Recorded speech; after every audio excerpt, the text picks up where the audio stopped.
Hello दोस्तों, legal knowledge में आपका स्वागत है। दोस्तों, आज हम सीखेंगे या हम जानेंगे जीएसटी रिफ़ंड के बारे में। दोस्तों, जीएसटी रिफ़ंड एक ऐसा टॉपिक है जो बच्चों को जो नॉलेज है पर एक्चुअल में उसकी नॉलेज नहीं है। हमने यूट्यूब पे भी बहुत सी वीडियो, आप जाएंगे सर्च करेंगे यूट्यूब पे तो बहुत सी वीडियो मिल जाएंगी जीएसटी रिफ़ंड के बारे में। पर वहीं उन वीडियो में एक्चुअल में उन वीडियो में जो सेक्शंस की बात की गई है कि आप इस सेक्शन के अकॉर्डिंग आप जीएसटी रिफ़ंड क्लेम कर सकते हैं या इस सेक्शन के अकॉर्डिंग जीएसटी रिफ़ंड क्लेम कर सकते हैं। दोस्तों, लेकिन एक्चुअल में जो जीएसटी रिफ़ंड कैसे किया जाता है या उनके लिए किस किस डॉक्यूमेंट की रिक्वायरमेंट पड़ती है, उन उन डॉक्यूमेंट को कैसे प्रिपेयर किया जाता है, आप इस यूट्यूब चैनल पे आप प्रॉपर स्टेप बाय स्टेप सीखेंगे। दोस्तों, मैं आपसे आप लोगों को से उम्मीद करता हूँ कि आप इस वीडियो को पूरा देखेंगे और इस वीडियो से आप सीखेंगे कि एक्चुअल में जीएसटी रिफ़ंड को कैसे क्लेम कर सकते हैं आप अपनी कंपनी के लिए या किसी क्लाइंट के लिए जिस क्लाइंट का आप काम कर रहे हैं, या किसी फर्म में आप जो काम सीख रहे हैं, या आप नए स्टूडेंट हैं, आप जीएसटी का काम सीखना चाहते हैं, या जीएसटी में आपको थोड़ा बहुत नॉलेज है लेकिन जीएसटी के बारे में नॉलेज नहीं है, रिफ़ंड के बारे में नॉलेज नहीं है, तो आप इस यूट्यूब चैनल पे आपको पूरी जानकारी मिलेगी, पूर्णतः रूप से स्टेप बाय स्टेप जानकारी मिलेगी। दोस्तों, अब हम शुरू करते हैं अपना जीएसटी रिफ़ंड, जो हमारा एक टॉपिक है जीएसटी में, उसको हम शुरू करते हैं।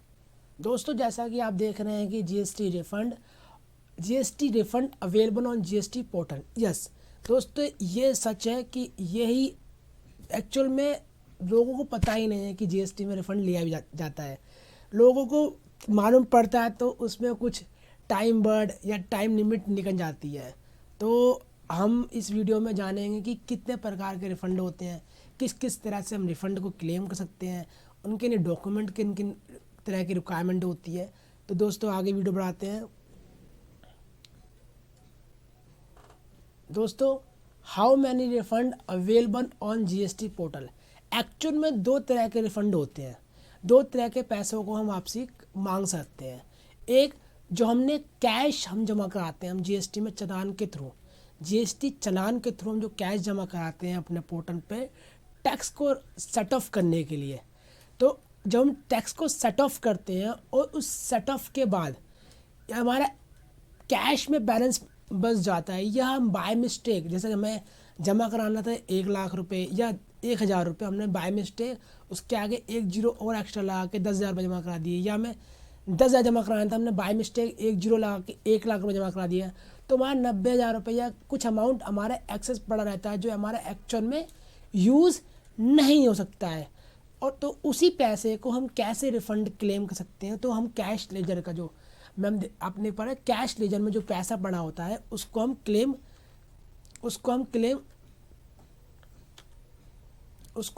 कर सकते हैं। दूसरा आता है क्रेडिट लेजर में।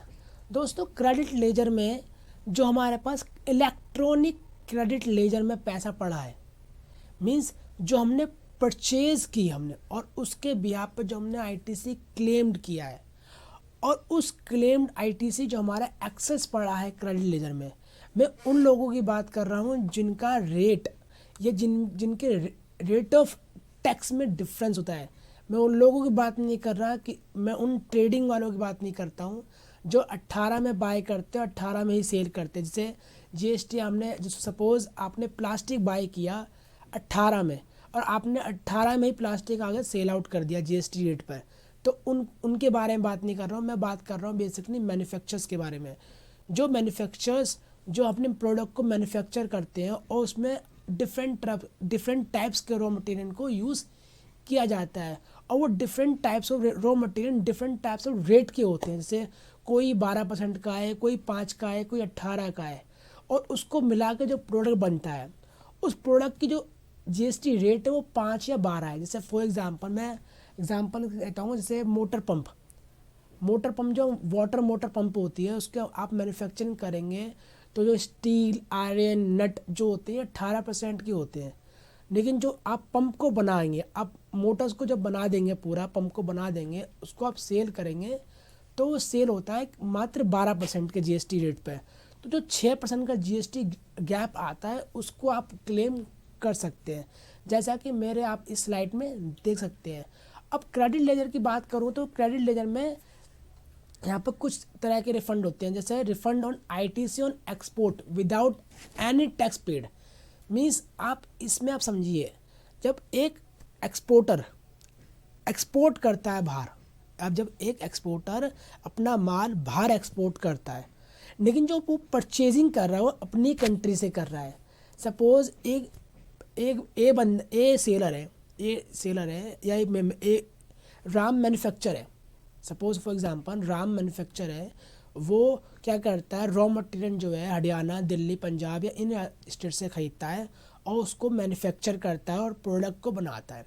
उस प्रोडक्ट को बनाकर वो इंडिया के बाहर नेपाल, भूटान, ऑस्ट्रेलिया हर कहीं पर भी वो एक्सपोर्ट करता है।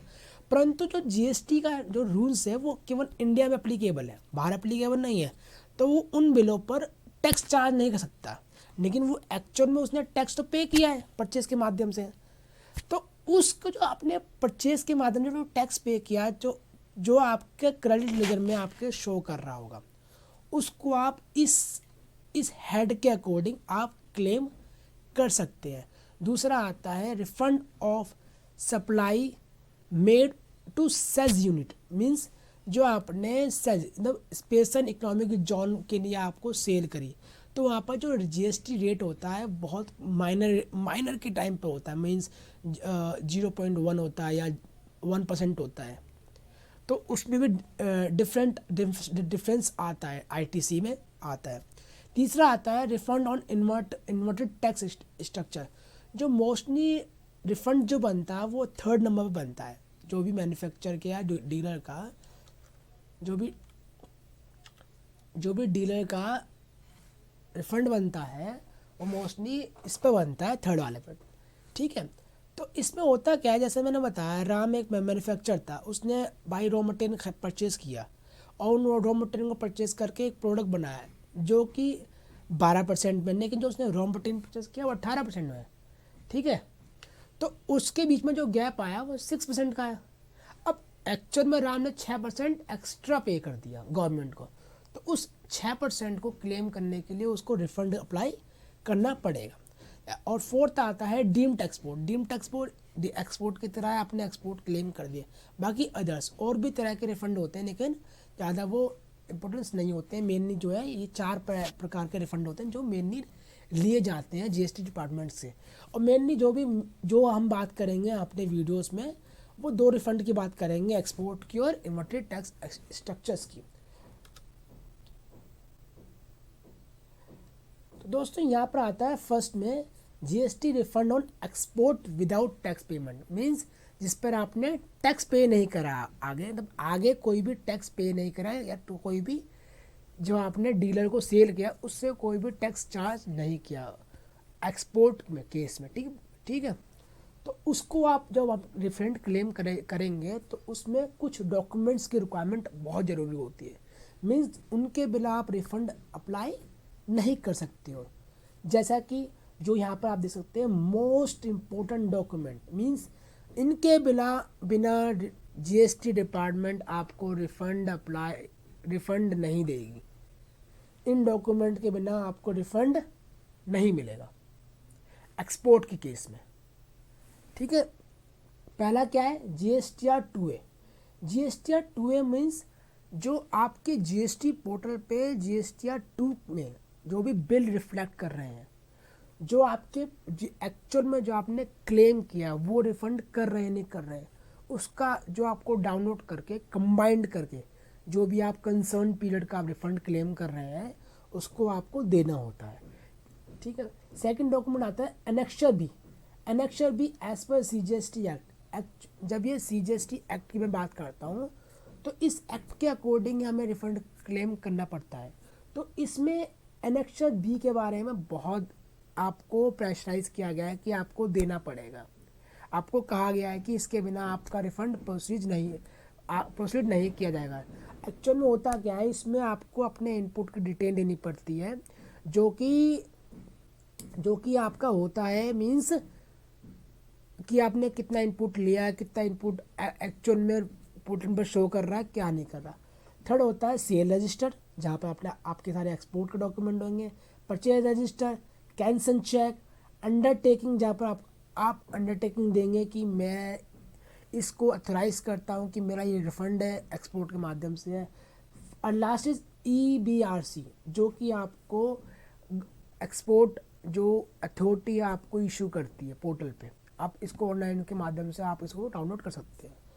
और अदर डॉक्यूमेंट क्या क्या होते हैं जो कि एक डिपार्टमेंट, जो कि एक ऑफिसर आपसे मांग सकता है, जैसे रिकन्सिलेशन चार्ट हो गया।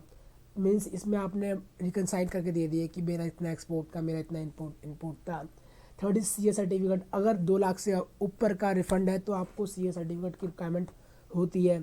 परचेज बिल अगर मांगता है कोई ऑफिसर तो आपको देना पड़ता है। एनक्लोजर लेटर अगर मांगता है देना पड़ता है, यहाँ पर कंपलसरी नहीं है, पर अगर मांगता है तो देना पड़ता है। एक्सपोर्ट बिल, जो भी आपने शिपिंग बिल या वो किया है तो एक्सपोर्ट बिल मांग सकता है आपसे।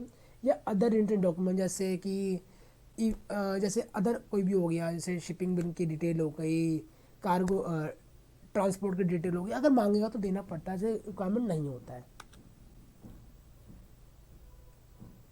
सेकेंड हम बात करते हैं refund of inverted tax structure की। अब इसमें क्या कौन कौन सी रिक्वायरमेंट होती है, सेम एज इट इज़, जैसा आपने देखा एक्सपोर्ट के में, एज इट इज़ इसमें भी रिक्वायरमेंट होती है। बस इसमें एक्सपोर्ट के डॉक्यूमेंट की रिक्वायरमेंट नहीं होती है, क्योंकि हमने एक्सपोर्ट की नहीं तो एक्सपोर्ट की रिक्वायरमेंट नहीं होती है। इसमें भी वही GSTR 2 है, annexure B, sale register, purchase register, कैंसन चेक, अंडरटेकिंग, जो मोस्ट इंपॉर्टेंट है, जो कि आपको गवर्नमेंट मांग सकती है, डिपार्टमेंट ऑफिसर्स जो मांग सकते हैं।